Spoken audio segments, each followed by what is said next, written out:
Hello, everybody. It's great to be here one more time today. And my name is Gary Fowler, and I'm the CEO, president, founder of GSD Get You Done Venture Studios, a premier AI and quantum venture studio located in the heart of Silicon Valley. I'm a 17-time serial entrepreneur with several unicorns under the belt. I was on the original management team of Click Software, which was sold to Salesforce for $1.35 billion, and also Eva.ai. We believe at GSD that intellectual capacity is evenly spread around the world, but opportunities are not. And with that, I have an incredible guest today. So I'm sure all of you have heard of Ben and Jerry's Ice Cream. The co-founder of Ben and Jerry's Ice Cream, Ben Cohen, is here. He's going to tell his amazing story, and we're going to talk about how we can make this world a little bit better place with some incredible ideas that Ben has to be able to affect us, from everything from how to allocate spending to be able to help people. So with that, I'd like to bring Ben on board. Hi, Ben. How are you today? I'm rocking. Good to see you, Gary. Yeah, good to see you. So, tell me the story, the origin story of Ben and Jerry's. In fact, I met either you or your partner on a plane. I was flying to State College, and one of you gave me a coupon for ice cream. I remember that. And I was really cool. It was one of those little puddle jumpers coming into State College. But how did you get started on this? Did you just wake up one day and say, I don't like ice cream the way it is. I want to do something different? What was your origin story? Well, Jerry and I met in 7th grade gym class. We were the two slowest, fattest kids in the class. So we got to know each other. And, then we went through school together, and I dropped out of college and was trying to become a potter to make my living selling pottery out of clay. And Jerry was trying to become a doctor. And we were both failures. Nobody would buy my pottery, and Jerry couldn't get into med school. And, we were in our early 20s and thinking, well, we're not going to get anywhere in the world. We better try starting our own business. And the only thing we really liked doing was eating. And so it had to be a food business. And our idea was that we wanted to live in a rural college town. So we wanted to take a food trend that was starting off in the big cities and bring it to a rural college town. And the two things that were happening at the time were bagels and homemade ice cream. Originally, we were going to do bagels, but we looked into it and the equipment was too expensive. So we decided ice cream had to be cheaper. We opened in 1978. In an old dilapidated gas station in Burlington, Vermont, on an initial investment of $12,000. And our idea at that time was just to be one little homemade ice cream shop. And we because of Jerry's biochemistry background, he could understand the chemistry behind ice cream. And, I was an amateur cook, so I kind of approached it from a, just experimenting recipe point of view. And we did take that short course at Penn State University. Now, is it true it was like $5 or something? It was really cheap. That's right. It was $5 at the time. It was a correspondence course, something that is no longer is obsolete. So that they would send, we didn't have much money. We split one course between the two of us, and they'd send us these programmed learning manuals in the mail. And at the end of every chapter was a test. They were all open book tests. Jerry and I took them together, and then you fill out the test and you send it in to your professor at Penn State. The guy marks it and sends it back to you, and we got hundreds on every test. Wow, that's great. Wow. You could probably get 100 on every test doing it that way too, Gary.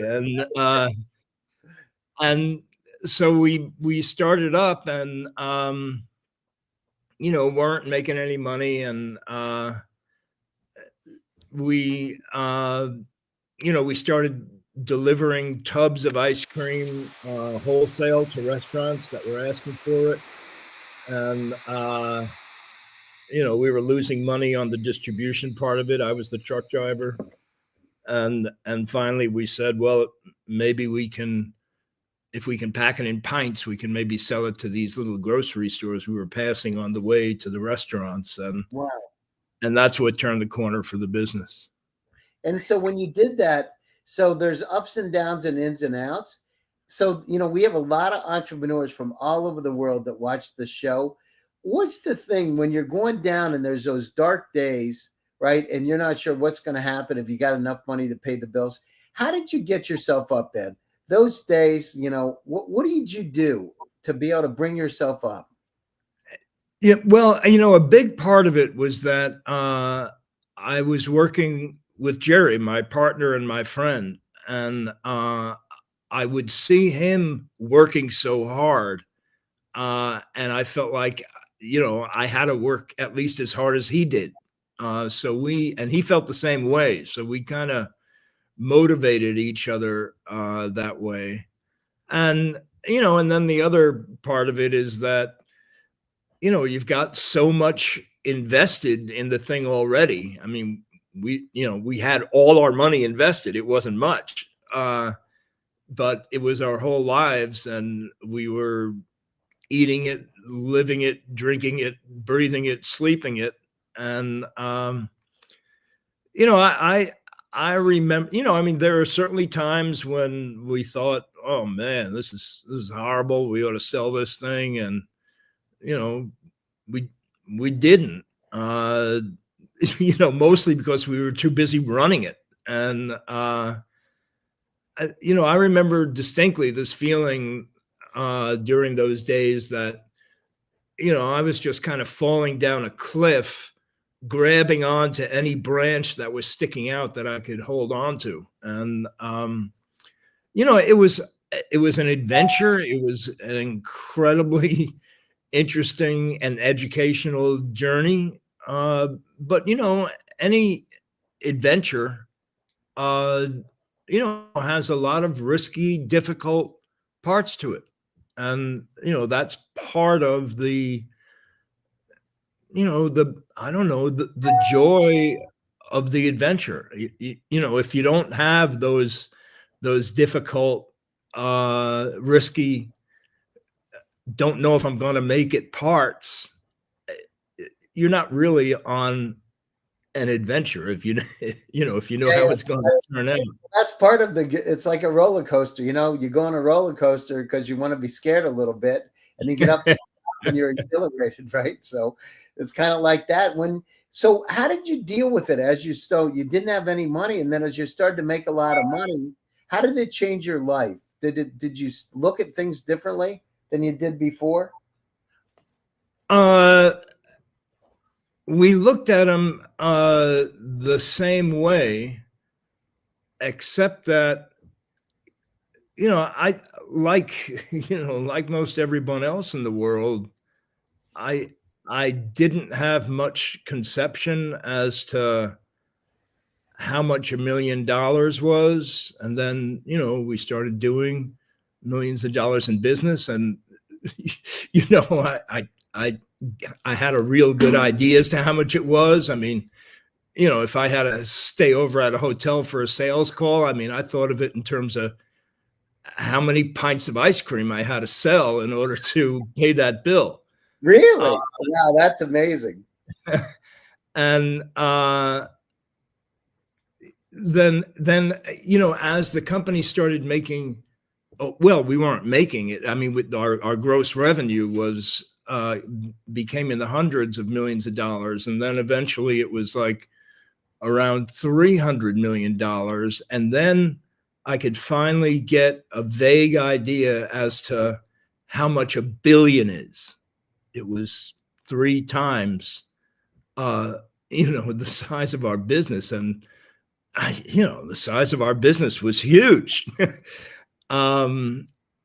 So, and then, when the federal government, when we talk about the national budget and all that kind of stuff, you hear millions, hundreds of millions, 500 million, 3 billion, 500 billion, they're all just numbers that roll in and out of your head. But when I started getting an understanding of it, and when I, apply, and when I took that knowledge and applied it to the federal budget, it's kind of outrageous. I mean, it's an amount of money that you could do anything with. And the reality is that our government chooses to use 50% of its entire discretionary budget on preparing to kill people on the Pentagon. Yeah, so I mean, you look at it. We have what 8.1 billion people on this planet. And you look by 2050, we have to double the food supply to feed everybody, and then we can't increase the number of cattle because 26% of the pollution is methane gas from cows, right? So we ought to be building, growing plants, plant-based protein to be able to feed people. I mean, people, it's kind of interesting. We have these demands that are out there, but yet we're focused on areas that don't make sense sometimes for us. So how do we go down through and change the mentality, Ben, to really, step our priority up as humans? I think the big thing is that we need to make the public, regular everyday people, aware of exactly what the government is doing with their money and in their name. And once we do that, I think there's little doubt that people are going to be so outraged that there's going to be a movement to change it. Because, I mean, when you come down to it, people hate wars. They don't like killing people. And that's what our government is preparing to do in a huge way. Yeah, I mean, you look at it, the other thing is these systems are highly inefficient. I mean, you hear people like Elon Musk and talk about these inefficiencies in the government. And I've heard from my friends that are government workers, right, or have been retired from the government. There's gross inefficiencies. I mean, just scaling back the inefficiencies, we could use that money to help people in a whole lot of different ways. Well, but why is it like that? And the reality is that the biggest, most corrupt, most wasteful department in the government happens to be the Pentagon. And when you talk about issues of global warming and pollution, the worst contributor to global warming and pollution, again, is the Pentagon.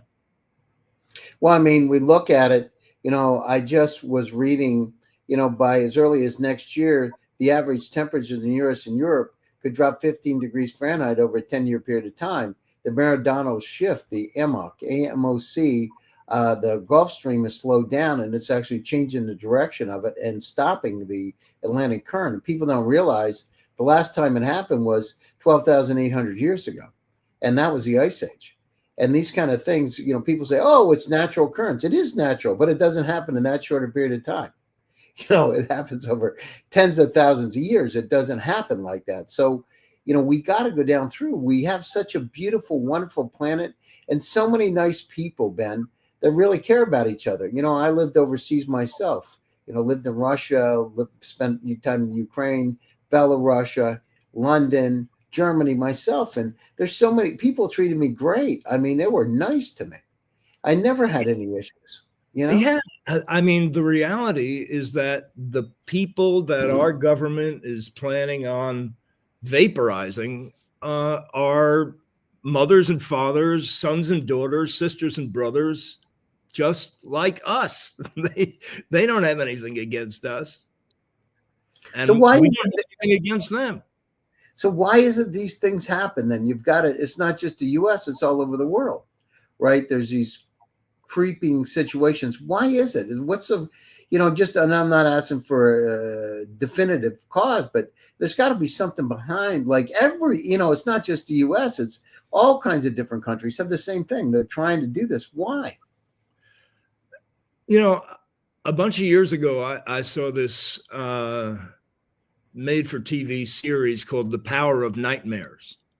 And it talked about how in earlier days, political leaders came to power promising social benefits, a chicken in every pot, a car in every driveway. Yeah. And then that changed consciously to leaders no longer promising that, but promising to protect us from the boogeyman, promising to protect us from whatever country they determined is an enemy. And so I think that's one way that people get elected. And, certainly in our country, and I think probably in a bunch of others, we have, the military, industrial, congressional complex. And there's a shitload of money to be made in war and making weapons. And that drives it. The profit motive, has been a very successful motivator in our country. And the profits to be made through war and producing weapons are unfathomable. No, I agree with you, but how do we change it? Well, the first thing we do is that we make people aware of it, and then we elect leaders that are gonna put our money to helping people, put our money into things that are life affirming as opposed to death defying. And what do we do? But how do we find those people? Because I don't know about you, but it costs what, $1 billion to be elected president, right? Something like that. Yeah. And how in the world, and what, a president makes $400,000 or $500,000 a year? It's not a lot of money. How in the world? Just sounds to me like, it's kind of like diametrically opposed. You're not, if it was me, you would want to pay that person a lot of money because you want the smartest person to come in and get rid of these other things. But if you have somebody that's going to, I don't know about you, but there's only, I've only seen a couple presidents ever come through that looked their age when they came out. They look like 20 years older. I've never seen anything like it. So who would want, how do we go down through and change it so that the system's fundamentally broken, and not just here, in a lot of places. How do we change it so that they're not so focused on how they can make money after the fact, right? How they can help contribute to make the world a better place. There are some true patriots that are not motivated by money, that are actually motivated by helping people. I think Bernie Sanders came really close. And, if the Democratic Party hadn't done everything in their power to kick him out of the race, I honestly believe that he would have won the nomination, and that he would have won the general against Trump, because I think there's a whole lot more people in our country that sincerely do want to help other people, provide a better quality of life for people in our country and around the world. And then there are people in our country that are saying, well, screw everybody, I just care about getting mine. Yeah, no, I agree with you. I like Bernie Sanders. He's a good guy. He seemed like he really cared. Inside, he seems like, you probably know him being up where you are, right? I'm sure you have. Yeah, he's the real thing, man. He's been consistent. Anytime you hear Bernie speak, you know exactly what he's going to say, because he's been saying the same thing for the last 30 years. So how do we find more people like him, Ben? How do we find more people like him? Well, I think a big part of it is demonstrating that there's a constituency for more people like him. I think as there's more people that get involved in issues, organizations that are working on issues that promote the common good, I think more people like Bernie come around. Yeah, no, you're right. We got to promote the but how do we get to that point though? Because I don't hear it much. Well, Rarely like do I you. say, the first thing is presenting people with alternatives. Yeah, With having people understand that uh, the current way we're doing things isn't the way it has to be, and that there is a way to uh, provide childcare for people who need it, to provide health care for people who need it, uh, to provide food for people who need it in our country and around the world, to help the problem of homelessness. And the reality is that doing those things compared to preparing to kill millions of people is pretty cheap. yeah, Uh, I got it. But do you think, Ben? Question for you. So I was out in San Francisco recently, right? And I was in one of the stores out there, uh, and I feel awful with all these homeless people come in, but they can't. One of the guys came into the store and started stealing. I've never seen somebody steal like I saw him do. He picked everything up, and they did nothing about it. I said, "Well, why don't you do something?" What was like some number under $1,000 or $950? I would be upset if it was my store and somebody stole my stuff. It would really upset me. Wouldn't I mean? It's crazy. That person had sausages. Like what are those stick sausages and all this stuff, and just had now knocking stuff off and just walked out. I've never seen anything like it in my life. How do we like get in the middle to be we care, but we're not going to let somebody steal from us, right? You know what I mean? Yep. yeah, I mean, I think people who steal, people who break the law, these are symptoms of a society that is not meeting people's basic human needs, especially in the most influential part of their lives, which is the ages of 0 to 6. So we we need to start giving people a decent upbringing in life. I mean, kids that are born into poverty uh, don't have a really good chance of succeeding, and we can address those things. We have the money to do it. It's not going to cost us any extra money, as long as we start dealing with root causes instead of symptoms. So, yeah, I mean, the one problem is that, we've got too many people in jail. The U.S. has the highest percentage of people in jail of any country in the world. There's something wrong there. And the cost of keeping a person in jail, the cost of jailing a person, I think is over $100,000 a year. It's a stupid way to run a society. So, you had a situation where the judicial system is overloaded, the jails are overloaded. So then there's a movement to, well, let's not prosecute people for these minor thefts. That'll solve, so we won't continue to overload the judicial system and the jail system, which is actually costing us a shitload of money. But it has the unintended consequence that people feel like, some people, I mean, you see some guy stealing some food from a supermarket. That pales in comparison to the money that weapons manufacturers are stealing from the government every day.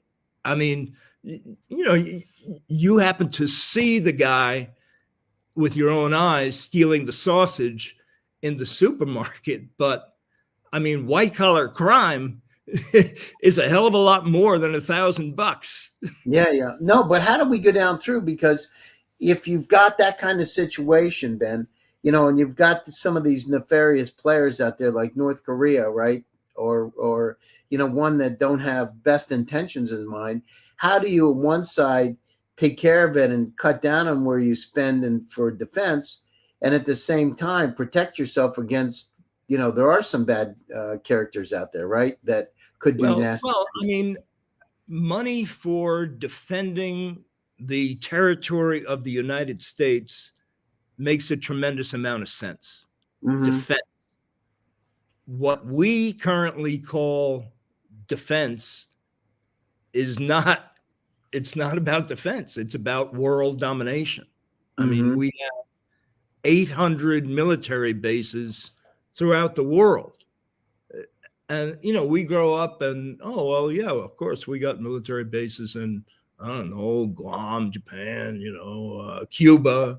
And we think, oh, that's the norm, that every country must have military bases around. They don't. I mean, the next country that has the highest number of military bases is like 20. So yes, we need to defend ourselves, no doubt about it.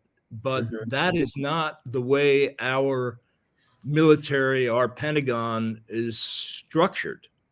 Mm-hmm. It's mostly doing overseas stuff, starting wars in other countries, or participating in wars in other countries that don't have, are not involved in the security of the United States. I mean, I would go so far as to say that the so-called global war on terror actually creates more terrorists. I mean, some country, kills your entire family. I mean, how do you react? No, I agree with you. And these are the kind of things that, I had a chance to speak at the UN twice about technology as a tool for peace. And I actually got a call the second day after I spoke, because I changed my presentation from AR and VR as a tool to combat violent extremism and terrorism to technology as a tool for peace, because I just didn't want to go down. It rubbed me the wrong way. And they said, well, somebody called me and said, you shook the pillars of the UN. I said, well, maybe somebody should. I said, I'm just a poor country boy, grew up on a farm, but, shouldn't we try to, Mother Teresa said it's not stopping war, it's about pro-peace. Shouldn't we figure out how to work together? We're on this little tiny planet, right? 6 billion Earth-like planets in the Milky Way galaxy, estimated 2.7 trillion galaxies in the universe, of which we're a medium-sized galaxy. We keep treating this poor planet the way it is. We're not going to have a place to live. Like, seriously, not. And, nothing good's going to happen because of, and I'm not a tree hugger in a sense, but I'm just saying this is fact. Nothing good is going to happen. And we should figure this out, because we're going to be in a situation where if we don't help each other now, nothing good's going to happen later for any of us. Yeah, that's absolutely right. I mean, I think we got to go to our quote unquote leaders and say, is this really the best you can do? Mutually assured destruction, solving problems through bombing and obliterating villages and huge numbers of people. You really can't figure out how to talk with each other. I mean, you said that's a good point. It's about having those conversations so we can get to know each other, right? Because once at a human level, you start to understand that somebody's just like you are, it changes the thing. They're not an enemy. They're more like us. And we've got to do more of that, and one of the, when I was out at the Church of Latter-day Saints, and I met a lot of missionaries out there, and they talked about going around the world, and you do get a different opinion of people if you do speak the language, and you get a time to be around them and their family and their friends, right? It changes your opinion of them, and more of that kind of stuff is important for us. We're all the same. Families, mothers, fathers, sisters, brothers, sons and daughters, they just want to have a decent life. I love that, Ben. That's perfect. They just want to have a decent life, like we all want to have a life. Right? We want peace. We want to enjoy our family and our kids, and the beach and whatever else, we climbing in the mountains. We want to enjoy ourselves. for the short time we're on this planet, we're so crazy. We're here such a short period of time, Ben. It's not a long time. You know what I mean? Yeah. Well, yeah. Why don't we focus on cooperation? Why don't we focus on talking with our supposed enemies instead of saying, "Oh, that guy's an enemy. I'm not going to talk to him. I'm only going to shoot at him." I mean, I think it was Lincoln who said the best way to defeat an enemy is to make him a friend. I agree. I mean, the thing is, I agree 100%. And the other thing is, you're going to learn something, and you're going to appreciate what they have, appreciate who they are. If you get inside of their skin, I know one thing, when I would go to, Azerbaijan, Armenia, all these, Kazakhstan, Russia, Ukraine, Belarus, I never talked about being American. I wanted to find out more about them. I didn't care about, I am who I am, right? But the situation, I want to know more about them. And, they were I never had one problem anywhere where somebody was nasty or mean to me. People, on the other hand, were kind. I remember losing my wallet one time, and I was in Moscow. I lost my wallet at a bar. I was out at a bar, restaurant, at a taco place, and my wallet slipped out of my pocket. And somebody picked it up at $1,500 of it and gave it to me. Very kind. They weren't nasty to me. They were kind to me. And the thing is, that kindness is important. And it's like, it's crazy. It's like, I don't know. I have, my grandparents came from, my grandmother was Greek Egyptian. My grandfather is Greek. My father's mother and father were from Germany and England. And they came over here with a dream, because this place, it was a great place for having dreams. And, we got to get things put together. On that note, we're coming up to the top of the show. Ben, for those entrepreneurs that are out there, they're in Africa, they're in Indonesia, Malaysia, and they're watching my show right now. What words of encouragement can you give them to be able to help them on their journey? Because, it's not so easy sometimes, especially when you're in some of those countries, right? What words of encouragement would you give them? I mean, the important thing is to be doing something that you're passionate about. And if you're passionate about it,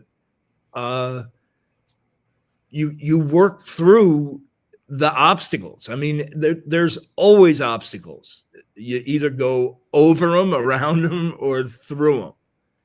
And,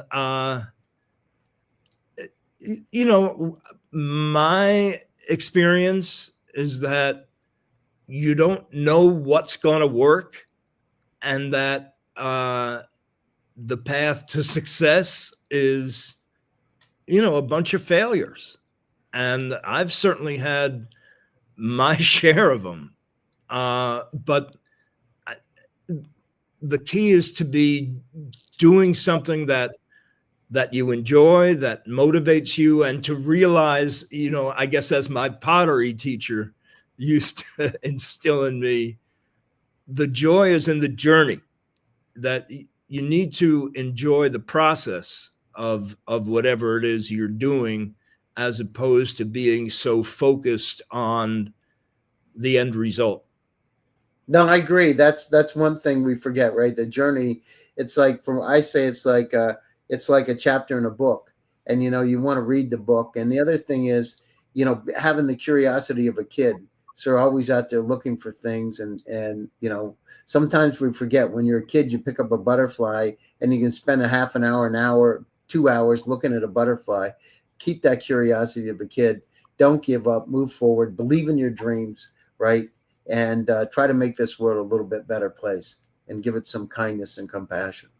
So hey, Ben, thank you so much for joining my show today. I really appreciate it. And it would be great to have you on again sometime. I really, love the way that you look at the world, and make this world a better place. And all of us ought to be looking at it. So appreciate it.